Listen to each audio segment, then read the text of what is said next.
Olá, aqui é o professor Marcel. Seja bem-vindo à parte 2 da aula 8 de Economia.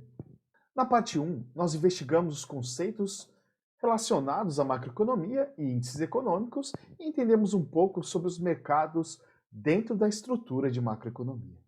Neste momento, nessa parte 2, vamos conhecer os instrumentos de política macroeconômica.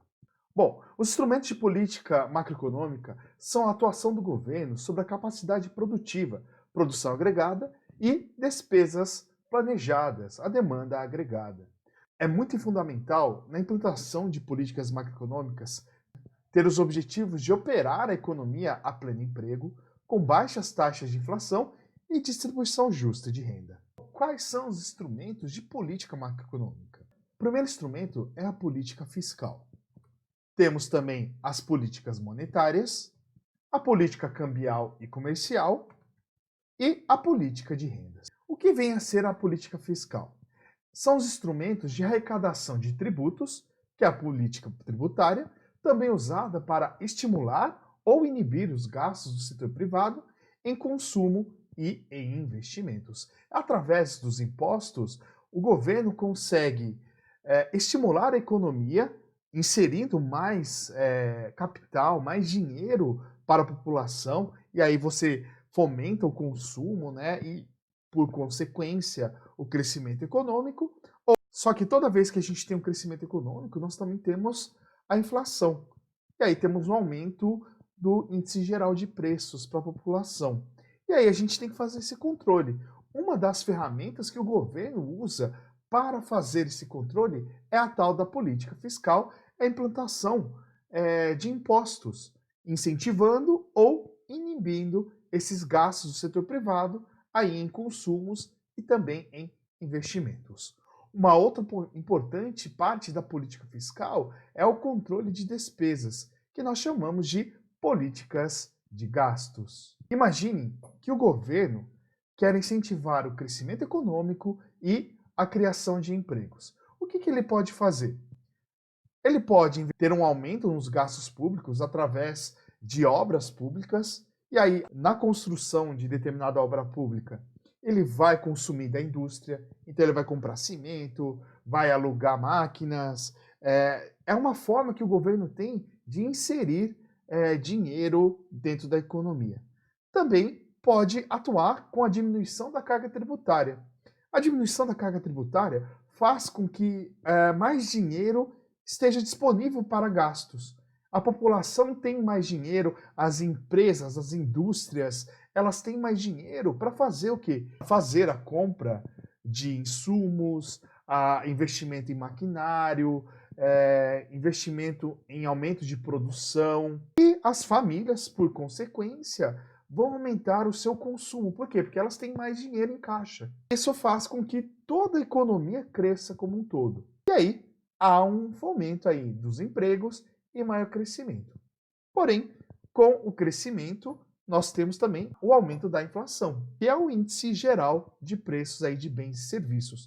Para o controle dessa inflação, né, para tentar reduzir a inflação, o governo atua de maneira contrária ao fomento do crescimento. Então, teremos aí uma retirada de capital da mão do setor privado, uma diminuição dos gastos públicos, então a gente injeta menos dinheiro dentro da economia, o governo injeta menos dinheiro dentro da economia. E aí acontece um aumento da carga tributária, também é um inibidor aí do consumo e investimento. A política fiscal também é utilizada para a melhora da distribuição de renda, podendo beneficiar os grupos menos favorecidos.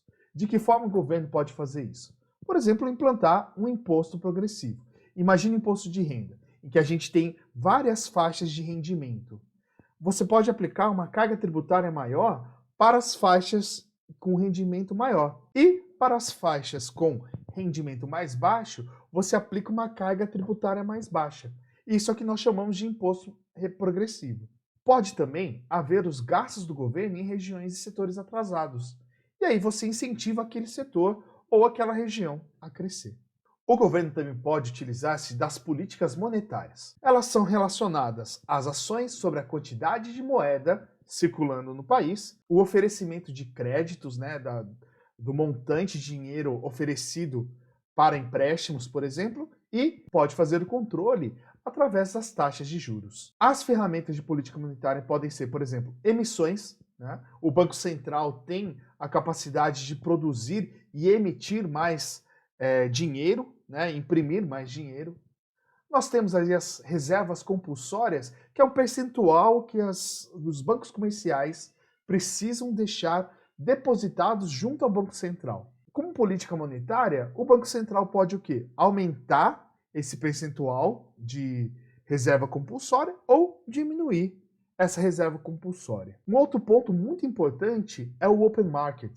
O open market é a compra e venda de títulos públicos. Então, quando você faz a aquisição de um título do Tesouro, você está emprestando dinheiro para o governo fazer investimentos. Mas, ao mesmo tempo, o governo, quando ele faz o oferecimento desses títulos públicos, né, ele faz a venda desses títulos públicos, parte do dinheiro que estava com as famílias vai para o governo e aí sai de circulação. Então, é uma maneira dos políticos controlarem a quantidade de dinheiro circulando na economia. Da mesma forma, você pode tirar o dinheiro quando você faz a venda de títulos públicos, ou quando você compra esses títulos públicos novamente, você acaba injetando dinheiro na economia. O governo também pode atuar através de redescontos. O que é o redesconto? Ele está relacionado aos empréstimos do Banco Central aos bancos comerciais. Então, o banco empresta dinheiro para os bancos, o Banco Central empresta dinheiro para os bancos comerciais, e esses bancos comerciais oferecem, através de linhas de crédito, à economia, à população, aos empresários, ao dono de uma indústria, para que eles possam fazer investimentos, possam fomentar a economia como um todo. O governo também pode atuar dentro da regulamentação sobre crédito e taxas de juros. Nós temos aqui as menores taxas de juros da história acontecendo hoje no país. Nós estamos com a taxa Selic, que é a taxa básica de juros, né? A taxa Selic a gente pode imaginar assim, é uma taxa de custódia, seria os juros para que os bancos consigam dinheiro. Dessa forma, com a baixa taxa de juros, o governo está tentando fomentar o crescimento econômico brasileiro. A última reunião do Copom baixou a taxa Selic para 2% ao ano. Lembrar que toda vez que nós temos um crescimento econômico, nós vamos ter, juntamente com esse crescimento econômico, as famílias consomem mais, vai haver escassez, vai haver um aumento da procura de alguns produtos, fazendo, pela lei de oferta e demanda, o valor desses produtos, o preço desses produtos vai subir com o passar do tempo. É o que nós chamamos de inflação. Então, toda vez que nós temos um crescimento econômico, nós temos relacionado uma inflação. E aí o governo tem que fazer esse equilíbrio, porque uma inflação descontrolada, como nós vimos na primeira parte, causa muitas distorções na nossa economia. Esses valores inflacionados, esses preços inflacionados, causam muitas distorções dentro da nossa economia. Na implantação de políticas monetárias, para termos o crescimento econômico, vamos aí fazer um aumento do estoque monetário na economia, nós vamos injetar dinheiro na economia através, por exemplo, da diminuição da taxa de reserva compulsória. Então os bancos comerciais vão ter mais dinheiro para oferecer à população e ao setor privado, e também teremos aí a compra de títulos públicos. O governo recompra aqueles títulos que ele vendeu e vamos, dessa forma, inserir capital, inserir dinheiro na economia, fomentando aí o crescimento econômico. Com o crescimento, a gente tem uma inflação mais alta. Para fazer o controle de inflação, nós vamos ter que fazer exatamente o contrário, que é diminuir, enxugar o estoque monetário da economia. Para enxugar, para tirar esse estoque monetário da economia, um aumento da taxa de reserva compulsória, os bancos comerciais vão ter que deixar mais dinheiro junto ao Banco Central.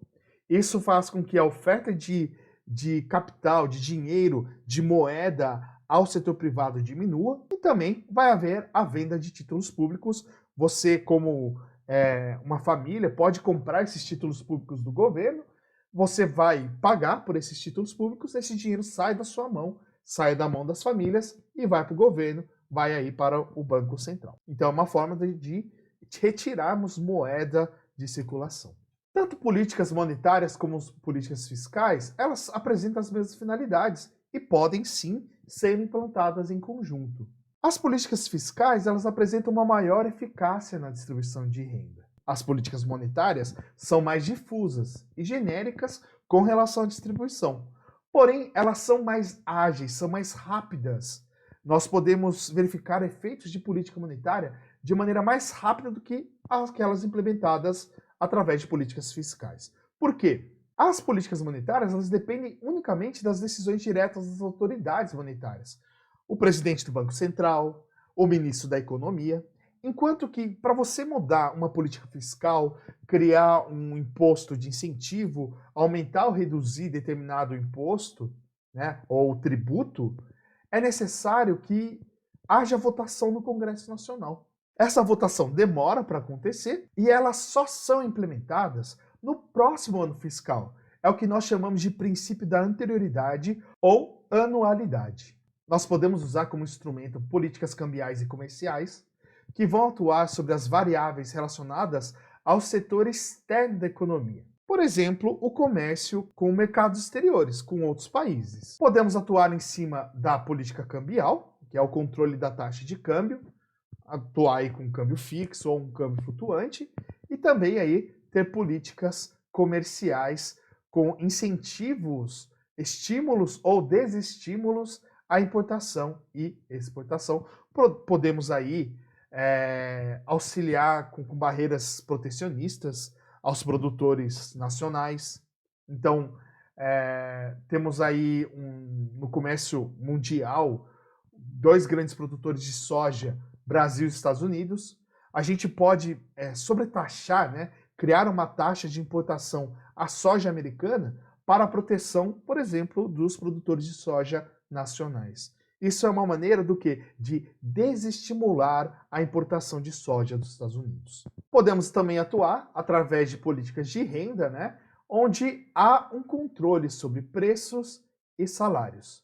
Isso geralmente é usado em políticas de combate à inflação. Você acaba congelando alguns preços de alguns determinados bens para tentar combater aí uma superinflação, uma hiperinflação. Caro aluno, esse é o fim da nossa parte 2 da aula 8. Bate uma água no rosto, toma uma aguinha e volta aqui para a parte 3 da nossa aula sobre contabilidade nacional.